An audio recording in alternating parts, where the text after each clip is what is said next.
ಗೆದ್ದಿರುವಂತ 15 ಶಾಸಕರುಗಳ ಮನೆ ಮುಂದೆ ಸಾಂಕೇತಿಕ ಧರಣಿಗಳನ್ನು ಹಮ್ಮಿಕೊಂಡಿದ್ದೀವಿ ಉತ್ತರ ಕರ್ನಾಟಕದ ವಾಲ್ಮೀಕಿ ನಾಯಕರ ಸಮಾಜ ವತಿಯಿಂದ.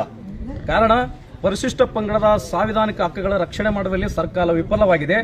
ಹಾಗೆ ಪರಿಶಿಷ್ಟ ಪಂಗಡದ ಹೆಸರಿನಲ್ಲಿ ನಕಲಿ ಜಾತಿ ಪ್ರಮಾಣ ಪತ್ರಗಳು ಹಿಂದುಳಿದ ಪ್ರವರ್ಗ 1ರಲ್ಲಿ ಬರತಕ್ಕಂತ ಕೋಲಿ ಕಬ್ಬಲಿಗ ಸಮಾಜದವರು ನಕಲಿ ಜಾತಿ ಪ್ರಮಾಣ ಪತ್ರ 2.5 ಲಕ್ಷ ಈ ರಾಜ್ಯದಲ್ಲಿ ಪಡೆದಿದ್ದಾರೆ.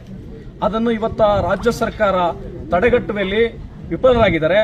ಹಾಗೆ ಮತ್ತು ನಮ್ಮ ಪರಿಶಿಷ್ಟ ಪಂಗಡದ ಮೀಸಲಾತಿಯಲ್ಲಿ ಗೆದ್ದಿರುವಂತಹ 15 ಮಂದಿ ಶಾಸಕರುಗಳು ಶಾಸನ ಸಭೆಯಲ್ಲಿ ಧ್ವನಿ ಎತ್ತಿ ಈ ನಕಲಿ ಜಾತಿ ಪ್ರಮಾಣ ಪತ್ರಗಳ ತಡೆಗಟ್ಟುವಲ್ಲಿ ವಿಫಲರಾಗಿರುವಂತಹ ಒಂದು ಕಾರಣಕ್ಕಾಗಿ ಶಾಸಕರೇ ಶಾಸನ ಸಭೆಯಲ್ಲಿ ಧ್ವನಿ ಎತ್ತಿ ಮಾತಾಡಿ ಅಂತೇಳಿ ಅವರ ಮನೆ ಬಾಗಿಲಿಗೆ ಬಂದು ಇವತ್ತ ಧರಣಿ ಮಾಡೋದ್ರ ಮುಖಾಂತರ ನಮಗೆ ನ್ಯಾಯ ಪಡ್ಲಿಕ್ಕೆ ನಾವು ಬಂದಿದ್ದೀವಿ ಸರ್.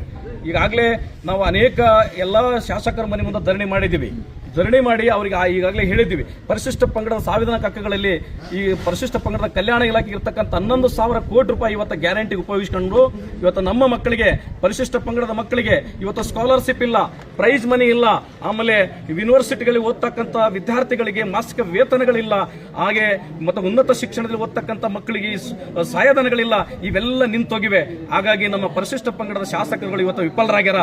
ಆ ವಿಫಲರಾದ ಕಾರಣಕ್ಕಾಗಿ ನಮ್ಮ ಉತ್ತರ ಕರ್ನಾಟಕ ಭಾಗದಲ್ಲಿ ನಕಲಿ ಜಾತಿ ಪ್ರಮಾಣ ಪತ್ರಗಳಿಂದ ವಸತಿ ಶಾಲೆಗಳು ತಪ್ತಾ ಇದ್ದಾವ.